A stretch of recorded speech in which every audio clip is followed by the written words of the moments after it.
Prima Pietro, capítulo 1, versículo 23, en español dice, siendo renacidos no de simiente corruptible, sino de incorruptible por la palabra de Dios que vive y permanece para siempre. Perché siete stati rigenerati, non da seme corruttibile, ma incorruttibile, cioè mediante la parola vivente e permanente da Dio. Siamo stati rigenerati, sì? Renacidos, nati di nuovo, non da seme corruttibile. Non è come pensava Nicodemo, che doveva tornare al grembo della madre. Ma Gesù non stava parlando di quella nascita, stava parlando di una rigenerazione. Non da seme corruttibile, ma incorruttibile. E qual è il seme incorruttibile? La parola vivente e permanente di Dio.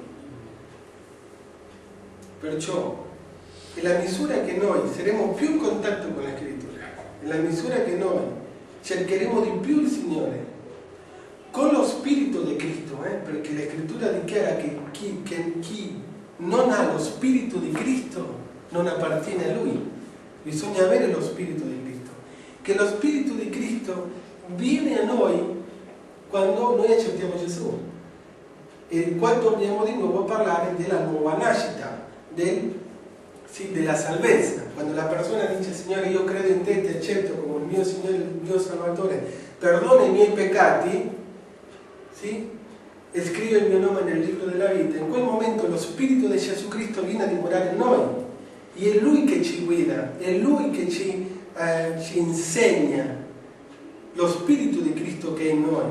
Allora con lo Spirito di Cristo che è in noi, sì? Possiamo leggere la Scrittura non con la nostra mente, sì?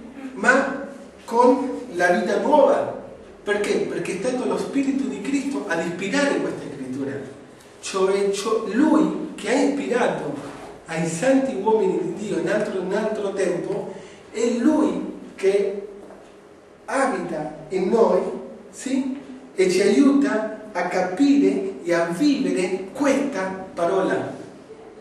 Cioè non è che ci arriveremo con la mente, con il nostro intelletto, con la nostra ragione, è con lo Spirito di Gesù Cristo. Per questo Gesù Cristo parlava, nascere d'acqua e di Spirito, nascere della parola, ma per favore, con l'ausilio e l'assistenza e la guida del Santo Spirito di Dio. Allora lo Spirito Santo inizia a rivelare questa parola e uno inizia a ricevere e inizia a essere rigenerato, perché lo Spirito Santo mette in noi e ci fa vivere questa parola. Tu sei un figlio di Dio, tu sei un cittadino del cielo, tu sei un santo, tu sei un giusto. Allora in questo modo noi possiamo entrare nel regno. Alleluia. Entriamo nel regno e ci prepariamo per fare l'opera del regno. I demoni e anche Satana hanno una terribile paura del regno di Dio e della unzione del regno e dei figli di Dio, una terribile paura.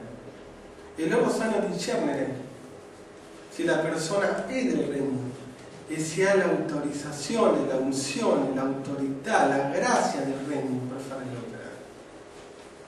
Per questo quando l'Apostolo Paolo le ha detto allo spirito di adivinazione in quella ragazza, nel nome di Gesù, io ti ordino, vai via, in quel momento quello spirito l'ha lasciata, un spirito di adivinazione molto forte.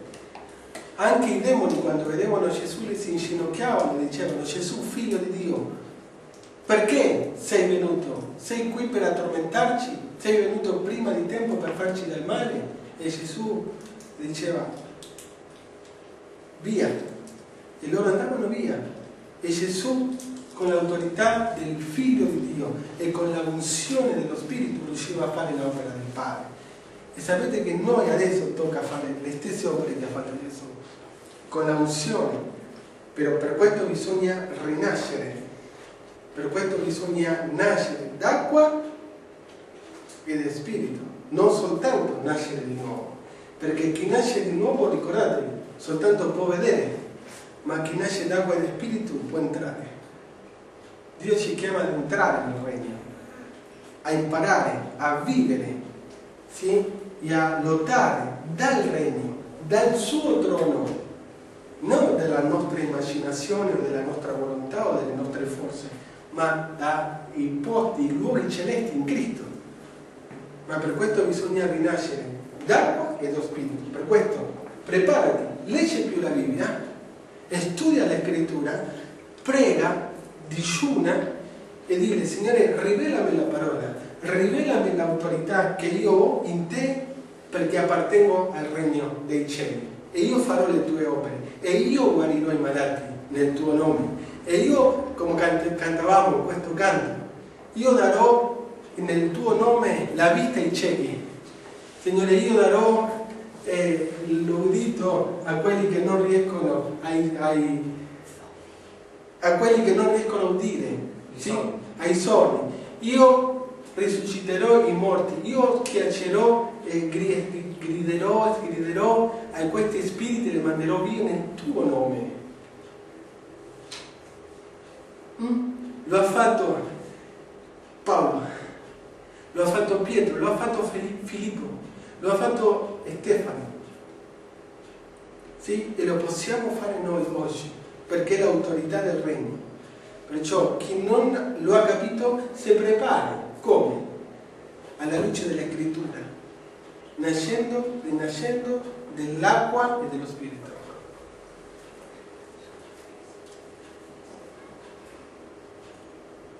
Ok,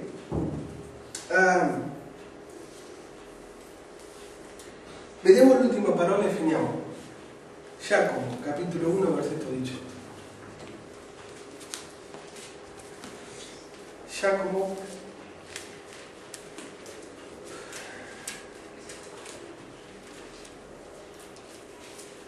capitolo 1, versetto 18. Dice la Scrittura così, guardate, interessante. Egli ha voluto generarci secondo la sua volontà mediante la parola di verità, affinché in qualche modo siamo le primizie delle sue creature. Il Padre ha voluto generarci. Come? Secondo la sua volontà, mediante la parola di verità. D'accordo? Come siamo generati? Secondo la parola di verità. Siamo nati d'acqua e di spirito. Giacomo 1,18. Per mezzo della sua parola. E perciò se la sua parola dimora in noi potremo non soltanto vedere il regno, ma entrare in lui e aiutare tante persone che sono oppresse, sì? Però è alla luce della Scrittura e è con la unzione dello Spirito. Pensate che Gesù ha fatto l'opera, la grande opera, dopo che è uscito dal deserto in la potenza dello Spirito. E la unzione è venuta su di lui e il Padre ha dichiarato: lui è il mio figlio amato. E lui ha fatto le opere e ha spezzato e ha distrutto le opere di Satana. E anche oggi il Signore aspetta di noi dobbiamo fare lo stesso. Bisogna nascere di nuovo e nascere d'acqua e dello Spirito. Se noi lo facciamo, potremo fare, come ha detto Gesù, opere ancora più grandi di quelle che lui ha fatto. Amen? Dio vi benedica.